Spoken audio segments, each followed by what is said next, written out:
state has reported $4.8 billion deficit, and in the next fiscal year, it will be an approximate $7 billion. How is it fixed? And I know you've touched on some of this. Well, of course, on what would have the biggest impact on it would be Medicaid and the huge, what we determine to be waste and abuse of that system. We have too many entitlements. Those need to be retracted that are out there. We need to provide welfare to work. There needs to be an incentive or motivation to get off the public entitlements that are out there without a sharp cutoff. You know, we hear too often, and we see it, that somebody that's on public assistance or welfare that is an able-bodied person able to work goes out, gets a job, makes a certain amount of money, and then finds out that all their benefits are taken away. Now, we need to provide some motivation for people to go out and work and do that, because frankly, our welfare system is generational at this one. We're probably in our third, if not fourth generation of welfare. Those that have been brought up in the system are comfortable with that level of subsistence. They need to be, it's not going to be easy to get them off of it, to make them go to work, but there needs to be incentives, and there needs to be consequences if they don't.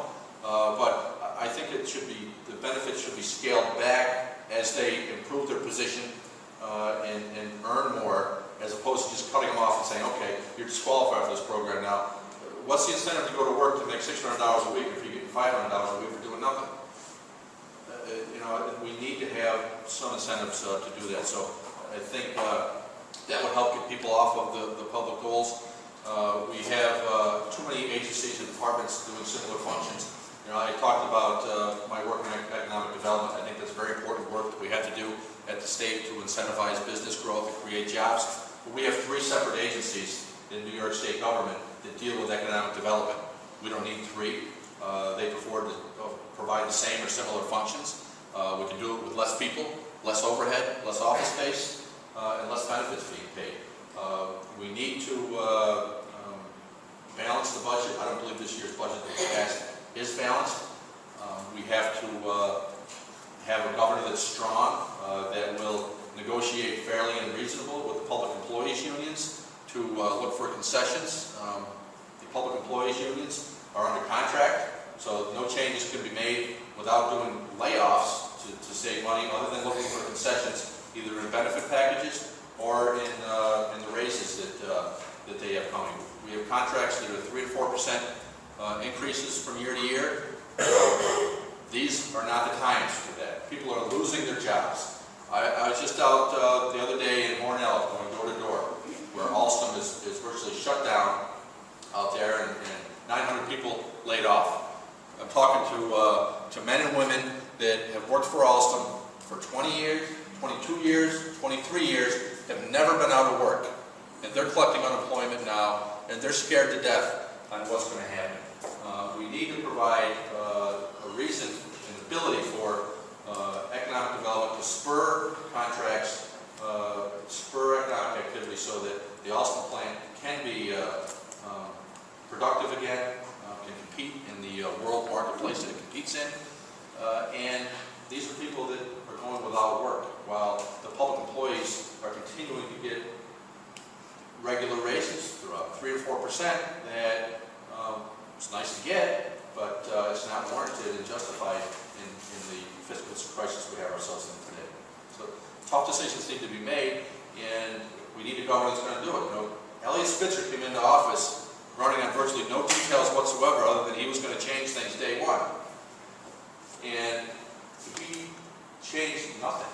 He came in, I remember his first budget presentation, which was in February, no, it was at the end of January, when he first taken office, and he came and did this elaborate PowerPoint presentation about how dire the fiscal situation is in New York, and we really didn't tighten our belt. Everybody's tightening their belts around. Private sector's not doing well. We need to do our part here. And he came out with a 7.5% increase in spending in that budget. He goes, but we need to do this now to get to next year will be the really tough year we get to it. We've got to stop that nonsense. We need to bite the bullet. We need to do it now. We need to cut the spending, make the hard choices, and move forward on that, because that's what the people are expecting us to do.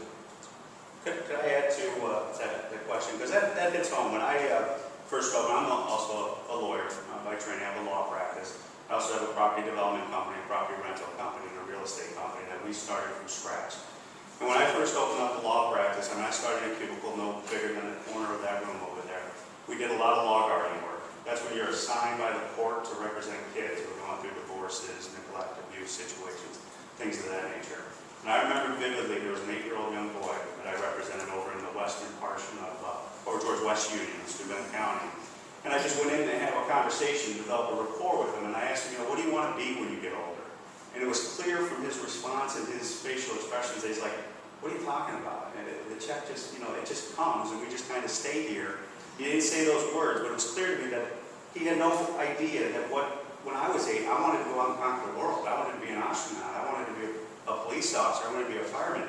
He was in an environment where that entitlement mentality was normal.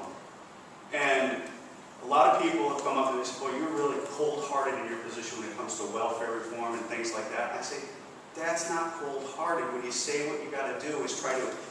I understand the safety net when it comes. We've all been knocked to our knees. I mean, my dad died when I was 2, and my mom raised the last 6 of us that remained in the household all by herself. And she lived off a military death benefit from my father and a Social Security check. So there's a period of time where you're going to have things happen in life where that safety net needs to be there. But you cannot just give a fish. It's the old story. You can't give a person a fish and expect them to live a lifetime. You got to teach them how to fish. So what we have to do in the welfare arena, in my opinion, is develop a situation where the people that are going out and working and getting educated, they get that safety net. But the people that are sitting at home and the check, now they don't even have to go in and register and look people in the eye face to face to receive that benefit. That's not acceptable to me. I support drug testing for welfare recipients. I believe that is fun. I sponsored legislation in New York to require that drug testing. Needless to say, it hasn't gone anywhere in December with the control. And that mentality is changing. And we need to have that happen across the state and across the nation because it's time to hold people accountable. And it's not because we're cold-hearted. It's because it's just not sustainable. It may feel good to just give that check to make sure they get through, but long-term, we're not doing good. And that kid, that 8-year-old kid, if all he sees is a parent who's on drugs, abusing alcohol, and getting a check, he's being taught the wrong lesson. And as I have my 10-year-old here tonight, he'll listen to maybe 1% of what I say, but 99% of what I do. So if we can change the environment in the household of somebody going to work, going to education, yet they still receive that safety net, at least that message is being sent to the next generation that says this is the right thing to do. And that kid will go out and learn from what that parent does, not what that parent says. So that's what I believe.